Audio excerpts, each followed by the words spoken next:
John, do you mind if I say about Ralph Yarn getting shot? Say what you want. Thank you. I know it's not the sort of thing we'd normally talk about.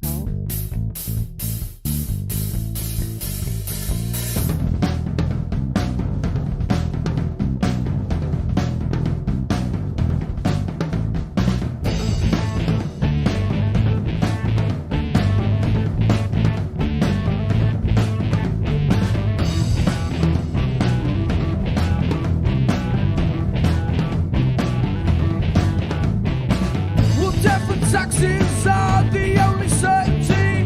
Well, 20% of people of society.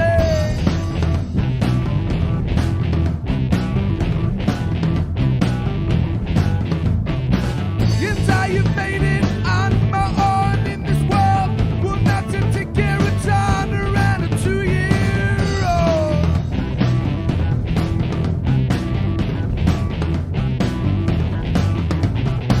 I'm gonna start the old nation and do my own thing, and I will be king. I'm gonna start the old nation with the self-preservation. I'm gonna start the old nation with the self-preservation.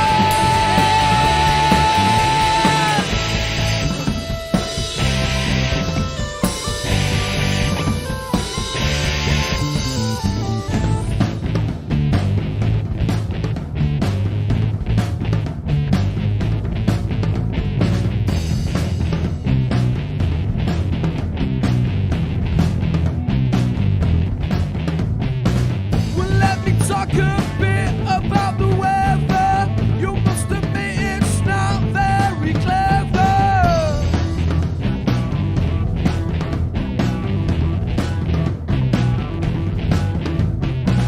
Don't get me wrong, it's not an anti-British song. Well, there is nowhere I would rather be wrong.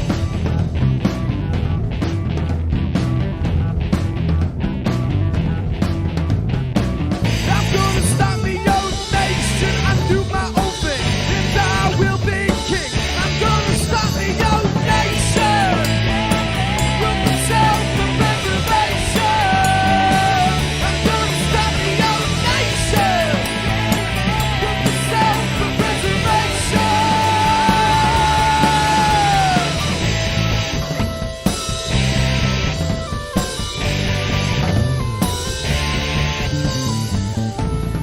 There are just a few things that I would like to say about the UK and how I think it has gone astray. Don't get me wrong, it ain't all bad. I love the crazy fads, like England always buggering up, but you know we're gonna win the World Cup. I'm gonna start the old nation with the self-preservation. I'm gonna start the old nation with the self-preservation.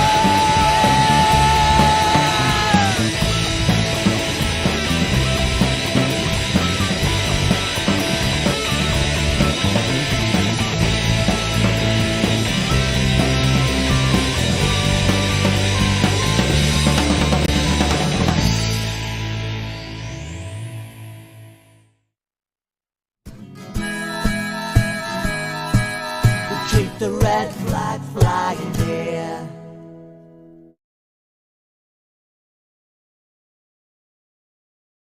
Your absolutely fab team for the night. We've got for you Laura Daly. Yay! Hello. I've got Jane Strange. Yay! And we've got Max Longley. Yay! How you doing? It's just a super team greeting you to tell you their thoughts about some really interesting things. US military leaks and intelligence leaks. If there is any intelligence in the US, we know it. And then Aintree and all that was going on about Aintree. I mean, my goodness, what there is to sort of get the heads up about that. and sort of finishing with the stars and beyond, infinity and beyond, and all of it. It's just going to be a great show. And sort of, last week was just so depressing, wasn't it? We all said, oh no, they'll all gone away and cried themselves to sleep on their pillow. But today it's much more interesting, much more exciting. So there we go. And straight Laura too.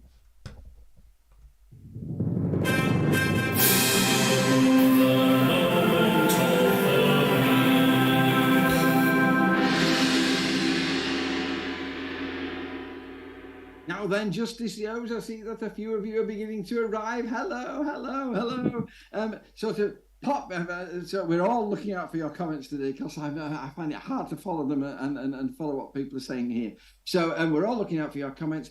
What is your moment of the week? What in the news grabbed you today? Let's listen to what you have to say. But first of all, I think I'm going to start with Mark.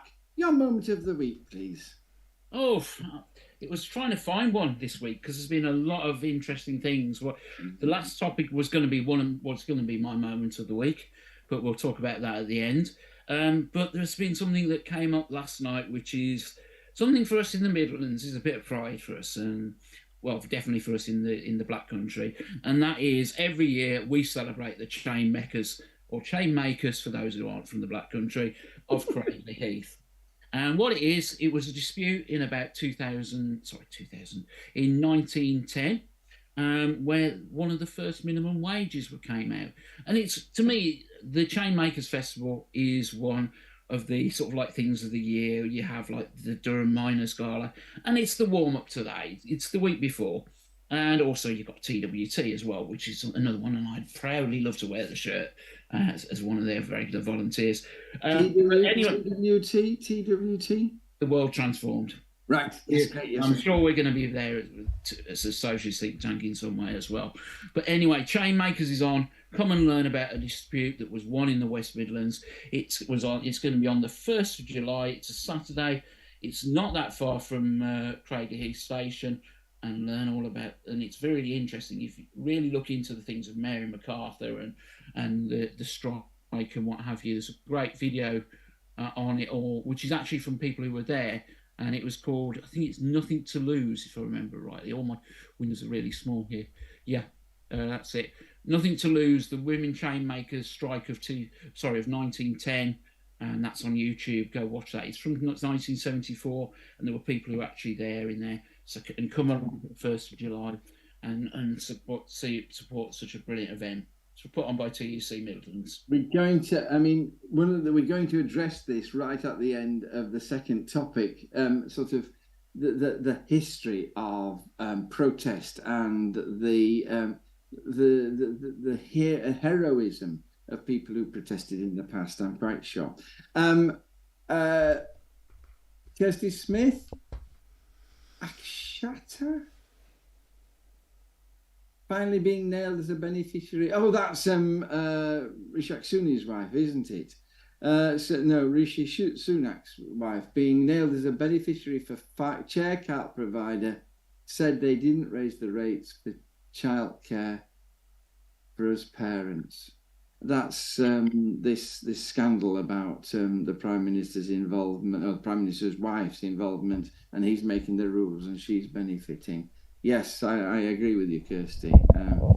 Horrific. But don't you think that it just strikes me that politics is corrupt at the moment, and they've just allowed corruption to get in, and they've all got their snaps in the trough.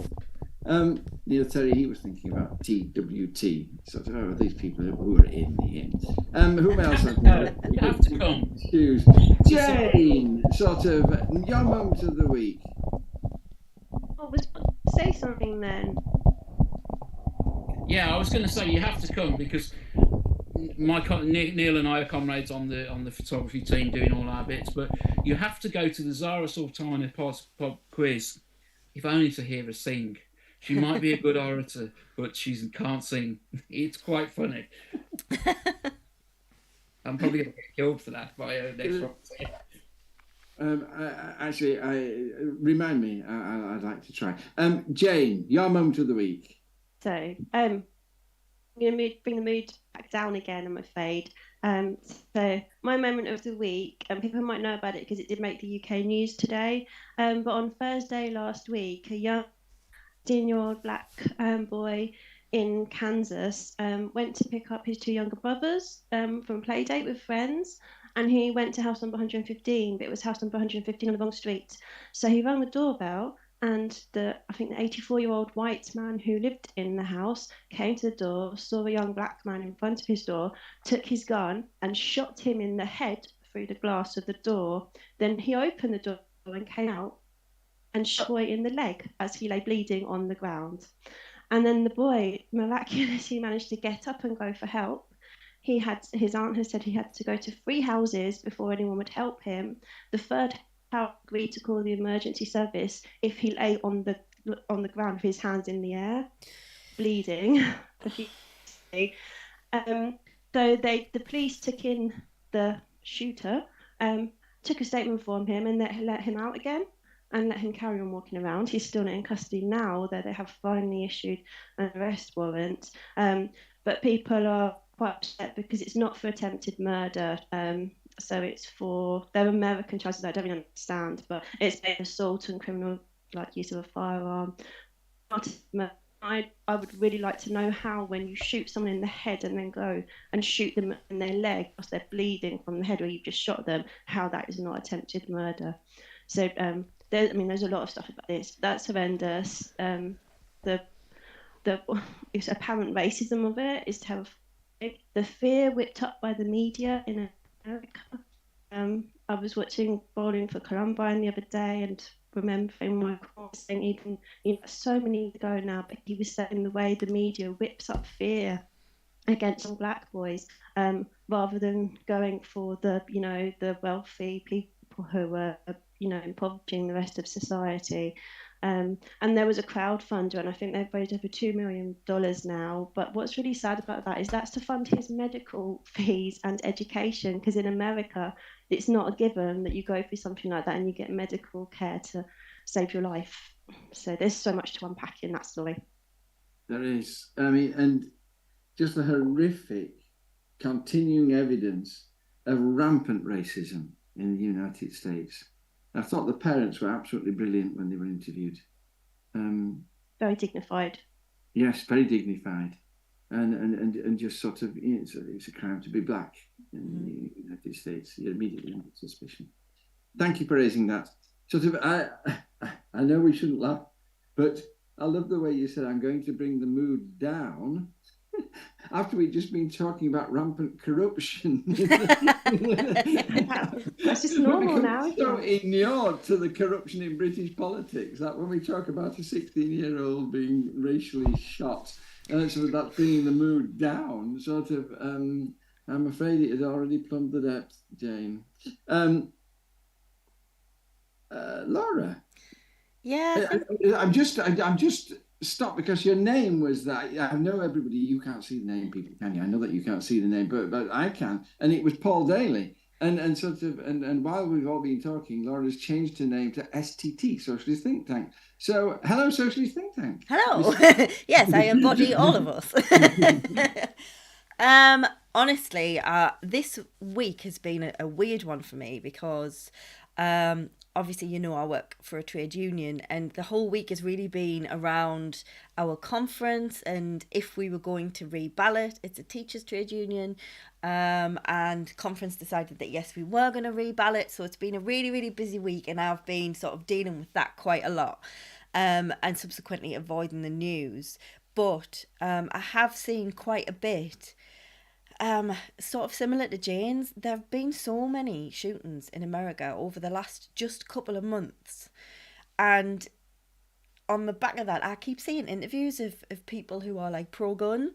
And the way they justify gun ownership in the US is, honestly, it's like another world. And it's definitely something that needs to be tackled, and it's definitely something that needs to be demystified, because it is another capitalist system. It is just rich people wanting to sell guns. And it makes ammunition makes a lot of money and stuff like that, and they're all about it being like part of their national identity. And Yeah, back in the time when guns had one shot in them, you know, not Uzis and stuff, not machine guns.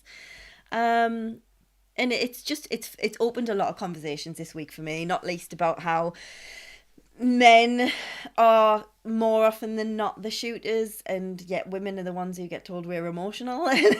So that's been a big conversation I've been having a lot this week.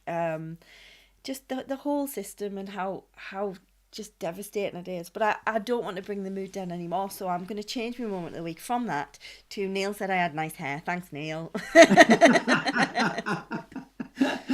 So, how can you be a feminist, Laura? And your moment of the week saying that your hair is nice. Because I'm also a very insecure human being. Brought about by capitalist societies and patriarchal societies. It's all interlinked. Neil says 600 mass shootings this year so far. What I find about it is that we've got a system which has various elements to it. Patriarchy is one, racism is another. The capitalist economic system is another. It's going wrong across the board. Everything is going wrong. And of course, the people who are in charge of the system and are benefiting from it, have you noticed their answer is always, oh, we need more capitalism. We need more guns. The answer to gun crime is giving everybody a gun. Then you wouldn't have any shootings because everybody would be able to shoot back. And sort of this flawed logic that the answer to sort of the increasing disparity in wealth is more capitalism, and people are stupid enough to believe it. Jacqueline Hemmings, a lovely one. Did anyone get an email about a UK-wide emergency test that's due to take place on the 23rd of April? I haven't had an email, but I know about it. 3:00 on Sunday afternoon. It's going to be like that War of the Worlds thing in America, where everybody believed that they were being invaded by aliens. And so everybody's going to be running into the street killing each other because their alarm has gone off. The end of the world alarm has gone off.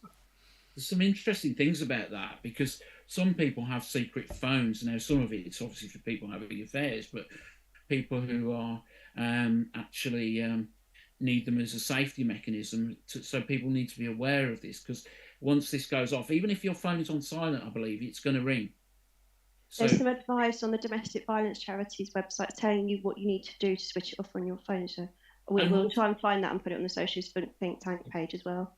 It's good to do that. But one thing I noticed Kirsty mentioned about this, Bowling for Columbine, if you're interested in gun violence, go watch this film. It's a brilliant film. But also one thing, not on this topic, but one of his other films, Michael Moore, is Sicko, and everybody in Britain needs to watch Sicko and see what the hell is the American health system.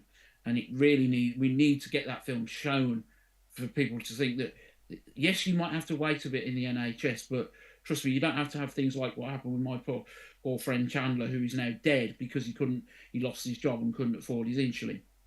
So think about that. Sorry to really bring the mood down, but it's so is this a bid for a second moment of the week? So do I have to go round a second time now? I'm sorry. It's all right. I'll let you off. Sort of, is it time to move on? Can we move on to?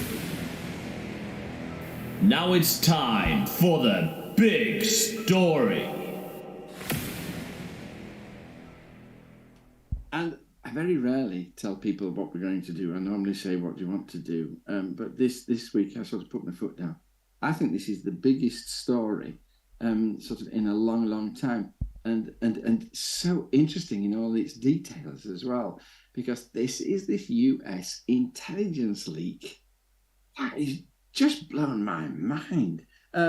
Jane, let's start by telling us all about it. We can listen forever. You don't need to. You're not under time. If the hand appears, it's because I'm getting excited, not because I'm stopping. And then I'm going to ask you just tell us about it first, but then the sort of move on and tell us. I think this has done incredible damage, but I'd like your assessment about how much damage has been done. But first of all, just start telling us about the story. So there's a cache of highly classified US intelligence reports that have been shared online on, I think it's the Discord app, and for a gaming forum. I think there were only about 20 people in the group, and a 21-year-old National Guardsman has been arrested for sharing the documents. So looking at his background, that's quite interesting because he grew up in a very conservative Christian family with very strong, what you'd call American values, but he's become quite disenchanted with the power structures in America, and he seems to be saying that the reason that he shared these documents was to alert his friends about the shadowy forces driving world events. So he's been working in a job looking after intranet systems at an airbase in America, and so he's been given some of the nation's highest security clearance. He's only 21 years old, and that's how he's managed to get hold of this documentation. So there's a lot of information in there that's been revealed. It suggests that the US has been relying on the UN Secretary General because they felt that he was being too lenient towards Russia, and there seemed to be private communications between him and his aides that have been intercepted by the US. It's revealed, it suggests that Egypt has been, as an ally of America, has been secretly negotiating to supply rockets to Russia. There's a lot of details in there about the risk of a conflict between Iran and US being much greater than we'd thought, about potential conflicts between British and Russian planes last year having come to a much riskier situation than we'd thought, about Russian war casualties being understated, about the role of America in the Ukraine role. There are personnel from the UK, America, Latvia, France, and Holland on the ground in Ukraine, involved in the war effort, special forces. Concerns that Ukraine is going to run out of missiles by the end of May. There's a lot of stuff in there about the conflict between Israel and wanting to pressure on America to get more involved in supplying arms for them to use, which could cause conflict between Russia and Israel as a kind of byproduct of that. There's some really scary stuff, and China comes into it as well. I think there's some bits. It just seems like America is spying on everyone, basically, which doesn't really come as a very big surprise. South Korea, there's communication between South Korea's, senior people, private communications that have been intercepted by sort of an ally. And some information about them, the concerns of Korea around providing arms that may be used in Ukraine.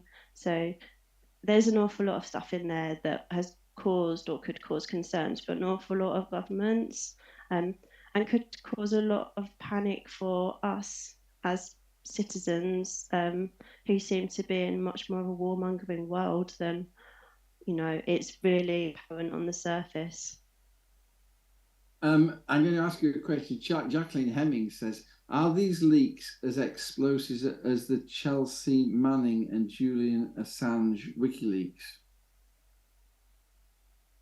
I would say that I don't think that they are, but I can see that a lot of people would disagree with that because potentially, this is a lot bigger in a way, but the sheer inhumanity of those revelations, that's absolutely huge. So for me, the WikiLeaks revelations were a bigger thing in my mind, but it would depend on how you look at that question. I mean, I just discussing it with you as two people rather than asking you the questions. I mean, what struck me is that, the information he divulged, first of all, it is now clear where the leak in Russian intelligence was that the US were able to exploit. So they've now lost that. They've lost their into Russian intelligence, and they may have lost people. Never mind, sort of backdoors in through the software. They've revealed the weaknesses of the Ukraine in a war situation, particularly their lack of air cover. And sort of, if I was Russia, I'd be cock a hoop now, because it's just a matter of time, and we'll have air superiority, and that'll be the end of the war. In the meantime, all of America's allies are not saying, well, we need to sort of stick together here. They're all saying, what the hell have you been up to? You're spying. I mean, they were spying on Britain. Britain's in there, you know. And it's like, well, what's going on? What the hell do you think you're doing? And in the meantime, you're absolutely correct. Sort of all this shit stirring about Egypt and Israel and Korea. It's just set the whole world on edge. And this idiot was 21. And you just think, oh my God, I'm going to move on. I may come back to you, Jane. Is that all right? Sort of, Laura, what does this incident say to you about the state of US intelligence? I mean, are these people so incompetent we need to change sides? So that's the basic thing. Well, I mean, it depends how in depth you want to go into this, John, because I thought somebody made a really good comment earlier on when they said, I think it was Jacqueline, was it, who said the USA have intelligence? Maybe that's unfair. But I do, we've gotten to a point where a 21-year-old has taken down a superpower. That doesn't happen by accident. It's either incompetence or it was on purpose. If it was by incompetence, then that is massively worrying. It's hugely worrying, because these are government secrets that are being leaked onto a server for gamers. Now, you can go even further than that and argue that these government secrets are quite explosive. They are basically spying on everybody. They're making sure that they have something to leverage against anybody for when they need something in the future. And I think that is the way the US has worked for many, many decades. They do kind of try to blackmail people into doing things that they want them to do. But obviously, going back to the 21-year-old, how was that allowed to happen? Surely somebody saw that coming. Surely it's somebody's job to make sure that information is safe. And if that is the case, and they're not just incompetent, then was there, a deeper reason behind it? And I've watching politics for a while now. You find that big things like this tend to happen to divert your attention away from the other things that are happening. And I know it's a conspiracy theory, but I just think, well, what are we not being told here? What have we been allowed to see here, and what are we not being told? And I think if there's anything years and years of watching American films and TV shows has taught me, especially political ones, is that surely by now we know the USA are the bad guys. And so are we, like the West, are the bad guys. And so if we're going to change sides... let's just do it. Let's form a revolt against everybody and just start again. Because honestly, the way that they're treating this poor lad who's 21, God knows what's going to happen to him. And like they've said, WikiLeaks, Julian Assange, he's still in prison for just telling the truth about things. Which one of us is going to be next? Obviously, I'm on the board of the Independent Media Association, and we're trying to push truth and actual narrative and not government funded news. At what point am I going to see my friends starting to get picked off and put in jail? So this is, information sharing is important. We don't control information sharing, governments do. So I don't believe it's incompetence. I believe this has been allowed to happen. Now, you said you were down the conspiracy theory rabbit hole. Well, because I trust no one. I'm like Fox Mulder.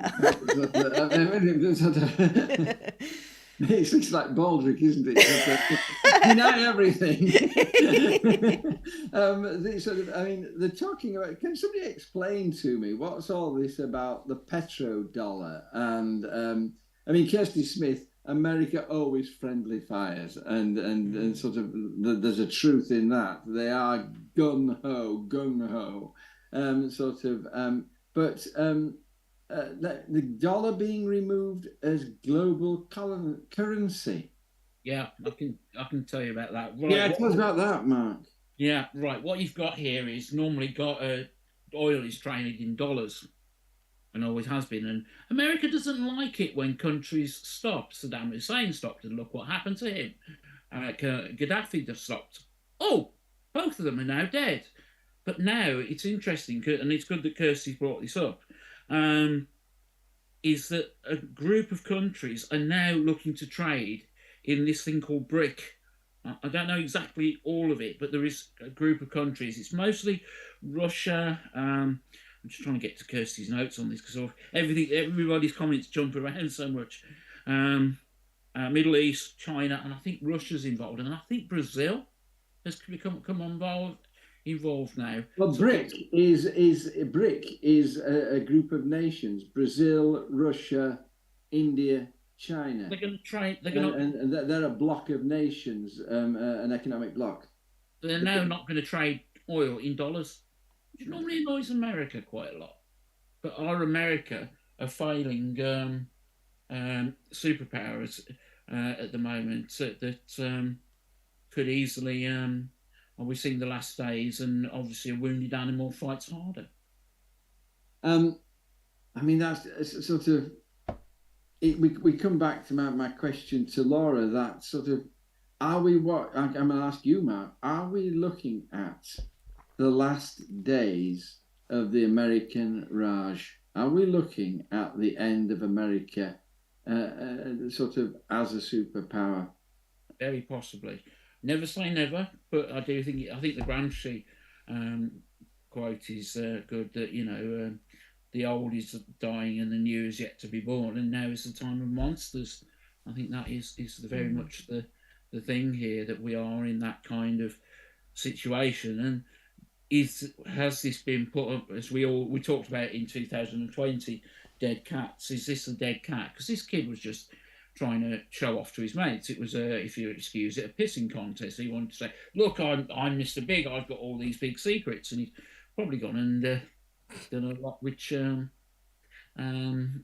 he didn't intend to and probably didn't think. But I know it's causing a lot of trouble in the intelligence community. America's obviously having to review all its processes, and so I believe Rishi Sunak's asked our intelligence services to do that as well. I mean, I was talking to Laura about this before. Oh, by the way, everybody, when we're talking about the end of America as a superpower, I wanted to talk this week about China. And when we were discussing the possibility of that, it's just such a huge subject, and there's so many facets to it. China as a threat to the West, China as a threat to Britain, China as a threat to the world, sort of, and there were so many aspects to this that we decided that we will leave that, and that'll be our big story next week. And we decided we'd discuss space trekking instead, and so maybe you're glad. But I think it's really interesting this. But Mark, coming back to you, I mean, Laura and I were discussing before, has social media just got out of control? Because I mean, here we have the power of social media just making a 21-year-old government employee absolutely forget about any of his responsibilities. And a sort of now Jane said that it may have been because he was disillusioned with the way the world's going. But the story that you and I have been told by the media is that he was just and by his mates, by the way, that he was just showing off to his mates. How is social media out of control? Are we living in a world which is being destroyed by social media in so many different ways?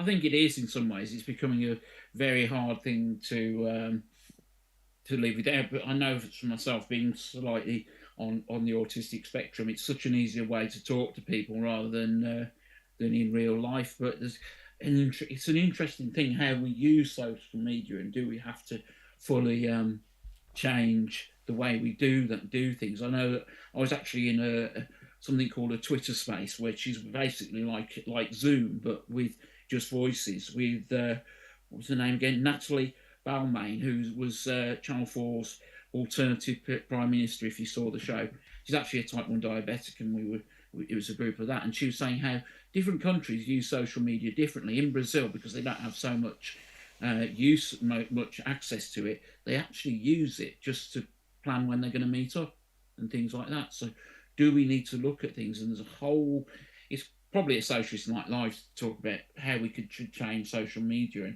but how do you change something that's that organic? That's so out of control, and which is dominated by some very rich men who couldn't give a shit as long as it makes them money. I'm worried, people. I don't know whether you're worried. I think that things are beginning to crumble across the world. Anyway, let's move on. Other stories. Somebody sing.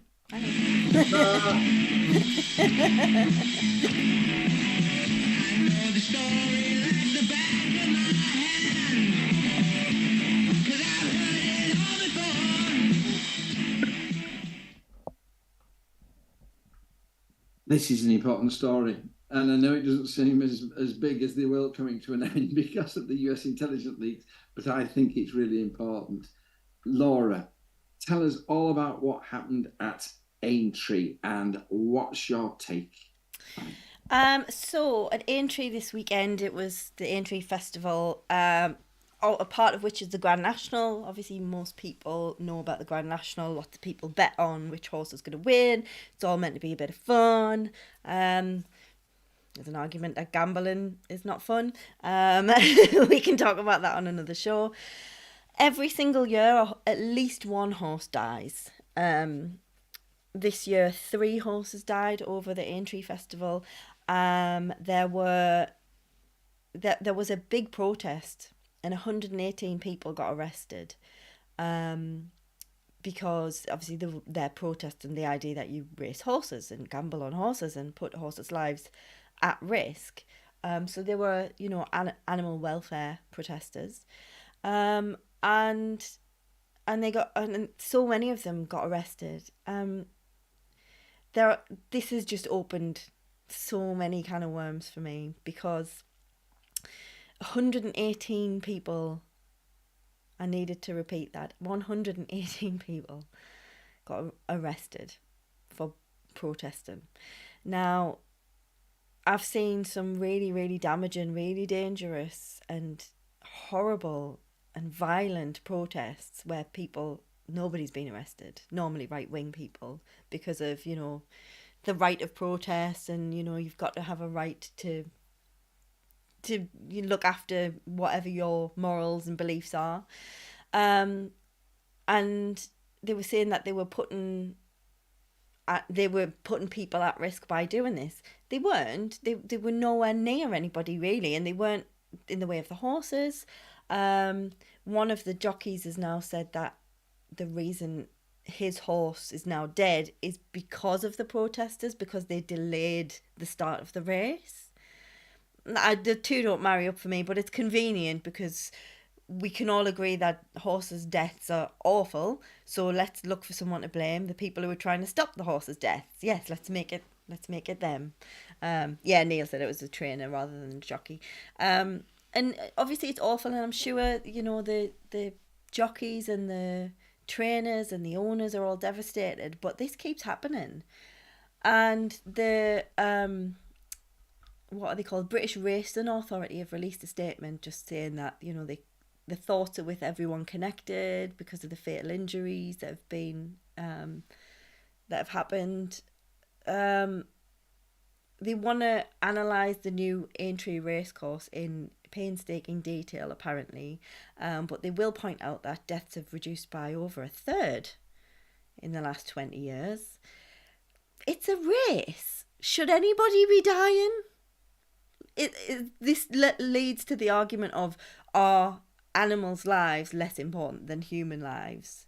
And that's a big subject, you know. But Laurie, not are animals' life less important than human lives? The question that's being the point that's being made is that animals' lives are disposable, less important than people having a day out gambling. Well, exactly.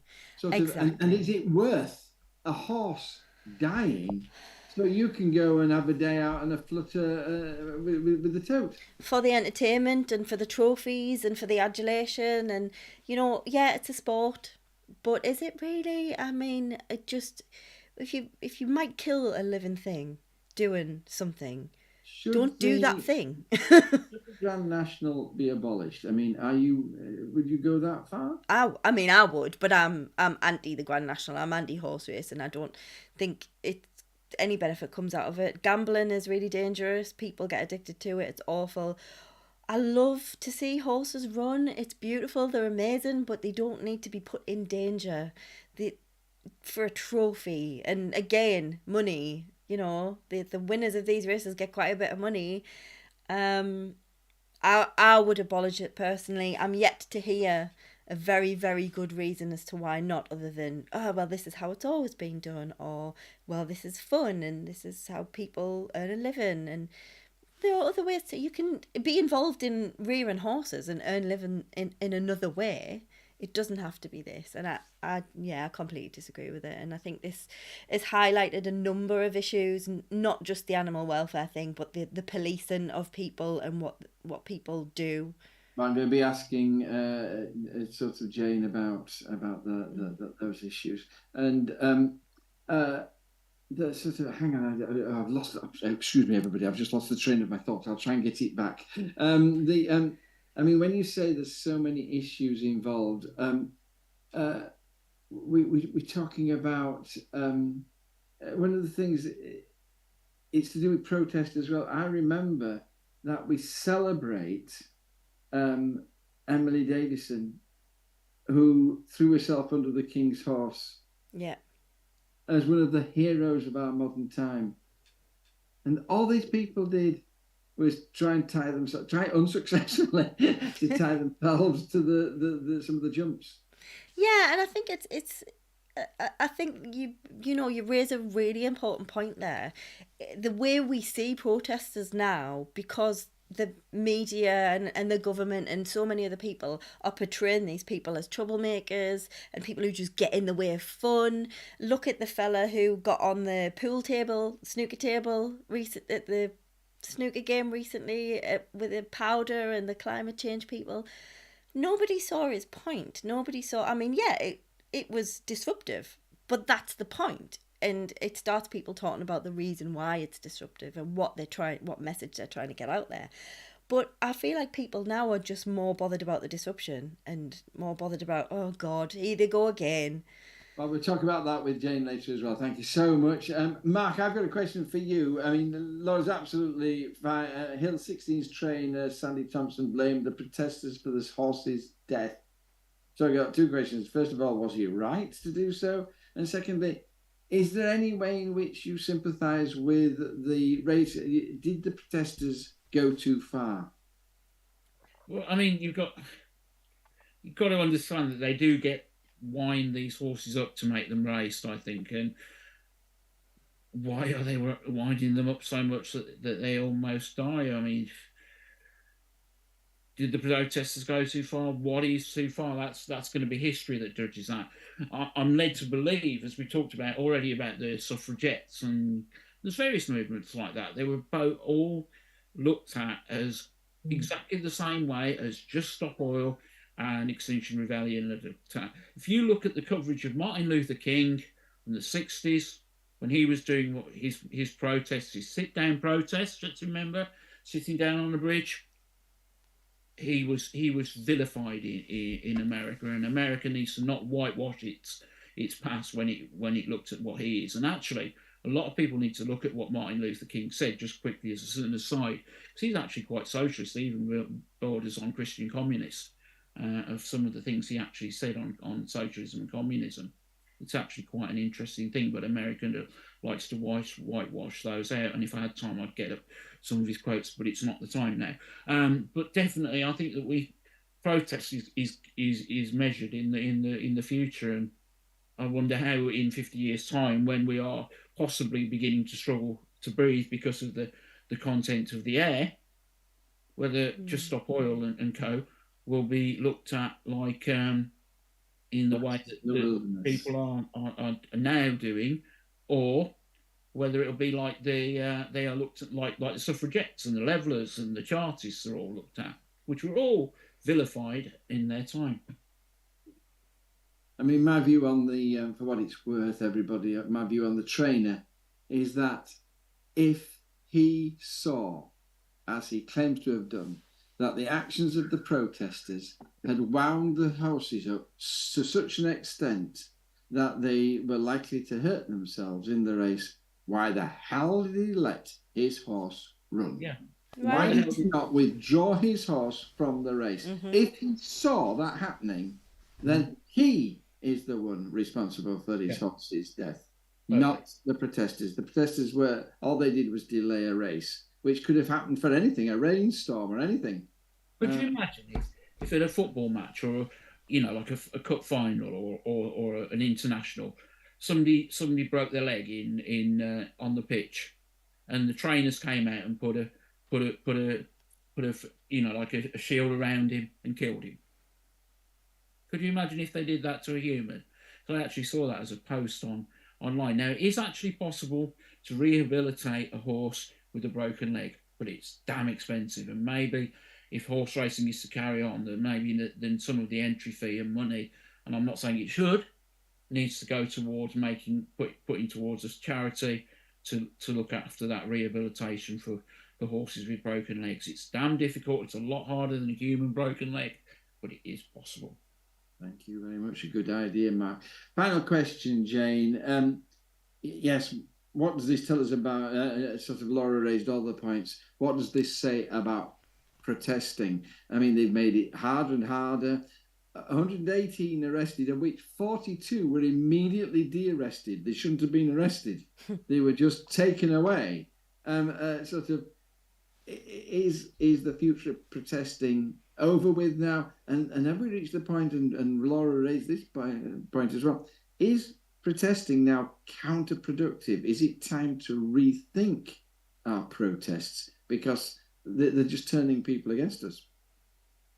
So there have always been people brave enough to protest, and if there hadn't been, there were huge democratic and social reforms that either wouldn't have happened or would have taken decades or longer, more than they did to happen. And I think there will always be people brave enough to protest, no matter how terrible the penalties and the results of that are. And I do think it is an important tool in raising awareness, because as a society, and it's not a unique English thing, I think people accept what's going on around them to a large extent as the norm, even when what's going on around them is very wrong. A lot of the time, if no one else is speaking out, then you doubt your own values and you assume that you must be wrong, and you sway further towards thinking it's okay. And there's been studies that have shown that it just takes one person to speak up for several others to say, actually, no, I think be brave enough to stand up with them. But if that person doesn't stand up, then that won't happen and things don't change. So I think protest is really important, and the people who do it are very brave, and this is an important issue. There are lots of terrible things happening at the moment, and I'm very grateful that people are brave enough to protest them. You're not the only person. Mia Mantri, she admires those brave enough to protest. She personally says that sort of the trauma of being arrested would just be too much. And when I was a counsellor, I always used to explain to the protesters that I can't get arrested. That'll be the end of me as a counsellor. Maybe I ought to go now and get arrested. Maybe I can do it now. So, but they are just so brave. Neil Terry, the 42 that were de-arrested shows how the police overreacted. Yes, they did in that situation. But that's because the law has told them that they have to be the upholders of the status quo. And they have to stamp down on the people who might challenge, not destabilize the status quo, just challenge it. Kirsty Smith, these people don't care about animals. Look at how many ex-race dogs get thrown into rescues. Yes, that's even worse than horse racing, isn't it? I thought Jacqueline Hemmings made a really good point earlier on as well when you mentioned about how we see Emily Wilding Davison as a heroine for her act of throwing herself under the horse, but actually one of the bravest things she did was during the census she hid in a broom cupboard in Westminster so she could say that was where she'd lived. And subsequently, there's now a little plaque there put up by Jeremy Corbyn and John McDonnell with her name on it. So yeah. Tony Benn, sorry, yes, it was Tony Benn, wasn't it? Sorry. Yeah. I'd like to go and see it one day. I've never been. Well, sort of, if you can make your point about hiding in a broom cupboard, that's kind of protest I might be able to do. Yeah, let's go hide somewhere, everybody. And Neil Terry says, can we talk about trains? We're going to move on to our final thing now. Thank you for your comments, everybody. They're just marvellous. Some of them are so funny. Some of them are just so much to the point. Star Trekking across the universe, always going forward because we can't find reverse. and sort of... Right, Mark. Okay. You've got 9 minutes, and then that's it. Off you go. Okay. Again, right, let me ask the question. Mark has been like a coiled spring for this, and just hold himself back. What has happened this week, and is it exciting news? Okay, am I all right to go? Right, something that we talked about in the political community chat. Of course, obviously we've had the amazing cosplay from Sam Townsend and a family at the Star Trek convention. Yes. That's, I think, Neil. But what there's been 2 major missions. We've had JUICE, which is the Jupiter Icy Moon Explorer mission, which is from ESA, which is sending a satellite over to the moons, to actually Ganymede, which is one of the moons around Jupiter, to look to see if there's water in Jupiter. And that won't happen until, wait for it, 2035. That's when that satellite will get to Jupiter. Okay? The thing I was really ranting about and raving about in our chat for political community is actually what was going to happen yesterday, which is the first actual flight test to see if it can get to orbital thing, to basically go around the world in orbit, which is just falling forwards, basically. But we'll talk about that another time, of Starship and Super Heavy, which is the booster. Imagine if when you got on a plane, that plane could only make one flight. Okay? That is currently what Starflight is. If you want to get something up into space, the whole vehicle is shot just one go. But what Musk, for all his detractors, and he is a pain at sometimes, but with this Starship, basically that is going to be fully reusable. And there is a potential with this for it to basically take us to interplanetary. We can probably definitely get to the moon, and eventually to Mars. And also as well, there is plans. I think they may have been junked now, but there were plans to use it for traveling around the Earth, because the idea is that this spaceship will be able to be turned around in hours rather than months, which is what the actual space shuttle took. It had to be completely refitted. With Starship, it will land, be caught by some chopsticks. If you watch Everyday Astronaut and people like that, they'll explain it all to you better than I can now, and it will make it a heck of a lot quicker, and it will save a lot of the environmental damage, because most of the damage is by wastage of the Starship.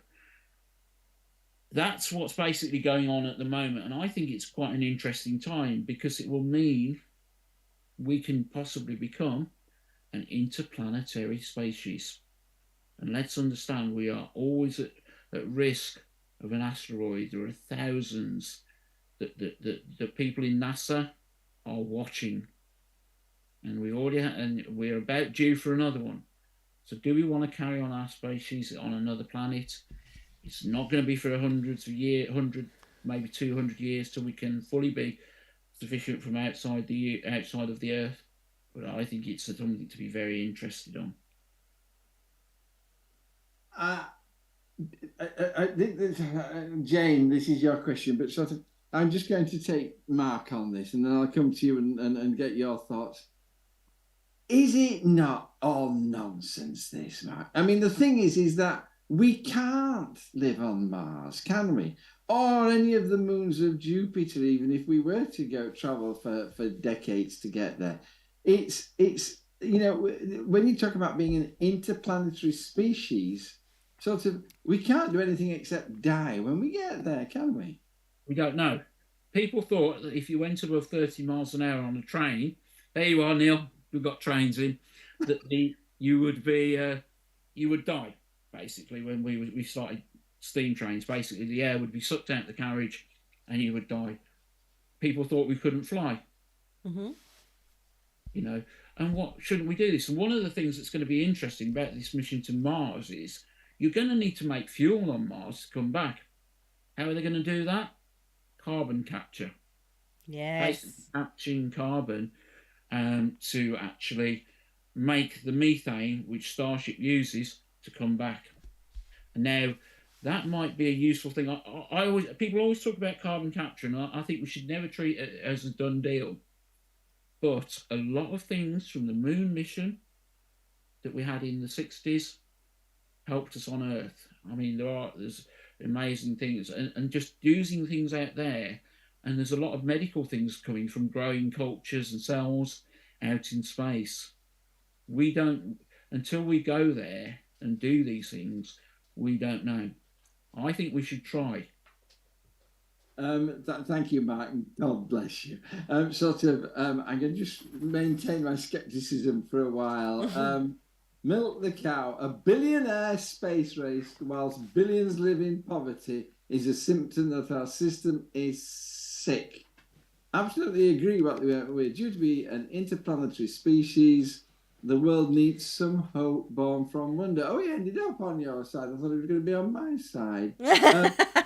Waste of money. Thank you. You're on my side. Posh boys' toys. Are we looking for very expensive toys as well?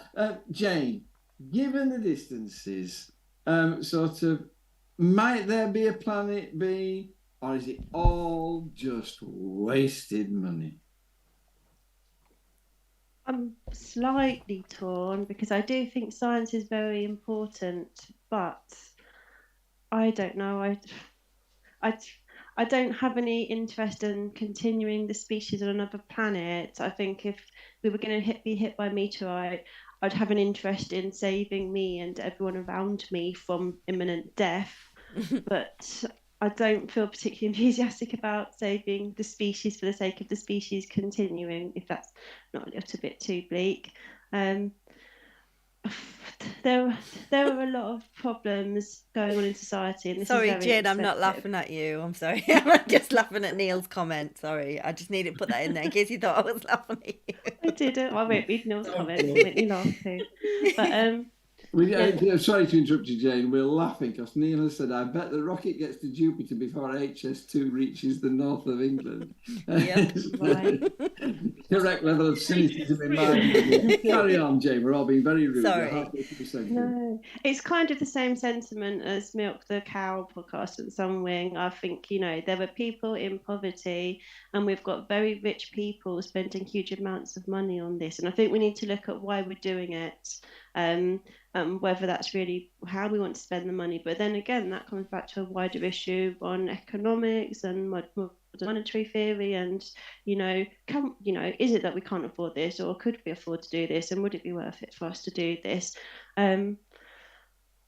Sorry, that's a really wishy-washy answer, but I personally, I don't feel very enthusiastic about it, and I don't like the way it's being done now with rich people, posh boys' toys. That's what it is in my mind at the moment, rather than, a concerted, effort between nations working together to get some useful science out of this. I'm not really sure that that is the point of, or the reason for what is being done right now. Are we going to rely on spin-offs to save society? Jacqueline Hemmings, can you remember at 5 years old not being impressed by the moon landings when Captain Kirk and Spock were already going to planets all over the universe? The view of a 5-year-old. Well done. We talk about Star Trek. But let's realise they moved beyond capitalism. In Star Trek, there's a very famous quote from Jean-Luc Picard about how they've moved beyond wealth, and maybe we have to think about it. I'd love to have a cooperative space company, but let's realise this is using things which are a lot bigger than intercontinental ballistic missiles, and I can't see America letting a socialist have bigger rockets, even though the N1, which is what Russia was going to use to go to the moon, is just been about the same size as Super Heavy. I'm going to say now. No, I'll say it at the end. Laura, the question to you is that if we are going to wander the universe, are we fit to do so? Because everything we touch, we kill, don't we? Oh, dear. I mean, do we need to save the universe from the human race? Yes, in answer to your question, yes. Oh, John, I've got so much I want to say. I could talk about this topic all night. It is so interesting because I'm kind of like between the two viewpoints here, because I do think I love Star Trek, and and you totally pissed on me chips there, Mark. You're right. They moved past capitalism, and they had a very collaborative society, and it was wonderful. And Jane, yes, if we got all these countries to work together for exploration to try and find what else was out there for a purpose, amazing. It's really arrogant for humans to think that we are the only life and that we are the only planet that is sustainable, that we can live on. That's really arrogant given the size of space. Having said that, the people who've been left in charge of doing this, and Jane, you say, no, we're doing this. We're not doing this. A rich weirdo's doing it. SpaceX is the name of his company. I mean, could we get any more Starship Troopers? It is so weird. And I thought there must be some really dastardly things going on behind the scenes. And I've sat and watched a few interviews with Elon Musk. I didn't realise he was just a massive spoilt brat. He's just got too much money. And this is what he wants to do with it. He thinks this is the best way. And this is why planets and countries and cities are always ruled by really rich people, because they get there first. He's going to go and inhabit a world, make it Planet Elon, and we'll all have to follow his rule. And it'll be like Flash Gordon. That is how I foresee our future. So absolutely, yes, we kill everything. And until we get to a point where we learn how to take care of each other and take care of things and look after our surroundings and give a shit about them, then we're just going to continue to go on like pirates and plunder every planet until there's none left in the galaxy. Yeah. I'm a bit. I'd love to end the program on that. I think when you cut the podcast, just cut it there, because it's a lovely thought. But I've got to say two things. The first one all is Jacqueline Hemmings, who fears that we'll end up as the aliens doing anal probes to other beings. It's sort of just about hits the nail on the head for me. Of course, that's it. And the people who are doing the anal probe, they're the humans who've gone off to space and come back. And the second thing is that being serious. We can't survive. Human beings will never be able to survive on the moon. We'll never be able to walk the surface of Mars. We'll never be able to walk the surface of Ceres or anything like that. But robots will. AI. sort of when AI takes over, and when the intelligence and the traits of humanity are not in these weak, frail bodies, but are going around in kind of super robots, they'll be able to walk on those places. And it may well be that a robotized humanity can do something in the future. I think that's really interesting. I need to mention this video I saw today, and it was it was so interesting. It was a robot that had been designed to do manual labour, and it had done manual labour for, I think it was either 15 minutes or 5 hours. It wasn't like a long, it wasn't a shift. And it had calculated how it would feel doing this for the rest of its life and decided to kill itself and switched itself off as the best course of action. Yep.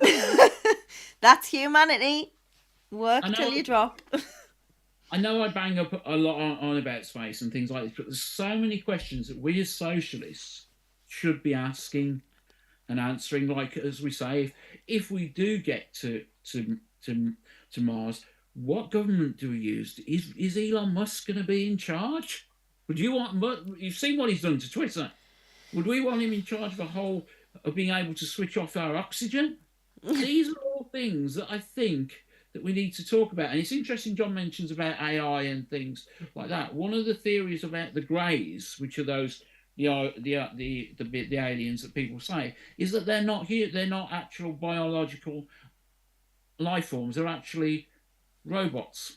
That is actually a theory. Well, I mean, that's the only way you're going to do it with the distances involved. And so we could go on all day like this. And sort of, we were so depressed last week when we finished, but I'm just delighted to see the chat feed full of laughing faces. And sort of, we have got a bit silly discussing this, but Mark's absolutely right. There's some big issues raised by this. And sort of hopefully you'll be thinking about them and discussing them in your own time. But for us now, it's time to go. I'm just going to say thank you to, first of all, you, the Justicios, for your wonderful chat. It's just been fantastic this week.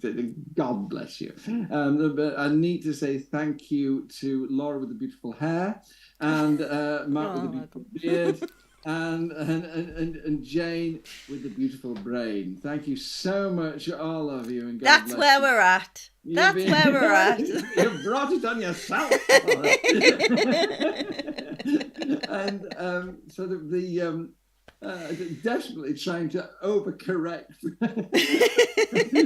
on the feminism scale by the time I got to Jane. And I'm just going to let Laura finish now by telling you about Socialist Think Tank. Take care of yourself. See you next week. China, really important. And Laura, the show's yours. Thank you so much. Thank you, everybody. Tonight has been an absolute joy, and I think we've all needed a bit of a laugh, but not at the expense of space, travel. We do need to look into things like that, but it has been lovely, and thank you for your comments. Please do go over and become a member on socialistthinktank.com. It doesn't cost you anything unless you happen to be Elon Musk, in which case please do give us money, but we are not coming to space with you. Go and watch Total Recall and iRobot and get prepared for the future. and yeah, just enjoy the rest of your night. Thank you so much, and we'll see you again next week. Bye-bye. Keep the red flag flying, yeah.